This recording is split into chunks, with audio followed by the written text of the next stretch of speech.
সম্প্রতি বিধানসভায় সংখ্যালঘু সম্প্রদায়ের সামাজিক ও অর্থনৈতিক উন্নয়নের বিষয় নিয়ে সরব হয়েছেন রাজ্যের মুখ্যমন্ত্রী শুভেন্দু অধিকারী মহাশয়। সভায় তিনি পূর্বতন সরকারের শাসনকালের কঠোর সমালোচনা করে দাবি করেন যে বিগত সরকার সংখ্যালঘু সম্প্রদায়কে কেবলমাত্র তাদের রাজনৈতিক স্বার্থে বা ভোট ব্যাংক হিসেবে ব্যবহার করেছে।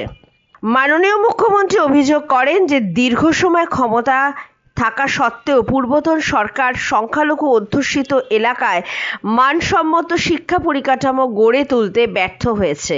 তাঁর মতে সঠিক শিক্ষার অভাবে এই সম্প্রদায়ের মানুষ উন্নয়নের মূল স্রোত থেকে বিচ্ছিন্ন থেকে গেছে। তিনি দাবি করেন উন্নয়নের প্রতিশ্রুতি দেওয়া হলেও আসলে তাদের পরিস্থিতির কোনো মৌলিক পরিবর্তন করা হয়নি, বরং বারবার তাদের আবেগকে রাজনৈতিক হাতিয়ার হিসেবে ব্যবহার করা হয়েছে। বর্তমান লক্ষ্য এই প্রেক্ষাপটে তিনি তার সরকারের অঙ্গীকার পুনর্ব্যক্ত করে বলেছেন যে বর্তমান সরকারের লক্ষ্য হল সংখ্যালঘু সম্প্রদায়ের প্রত্যেক সদস্যকে গুণগত শিক্ষা প্রদান করা এবং তাদের প্রকৃত ক্ষমতায়নের মাধ্যমে স্বনির্ভর করে তোলা।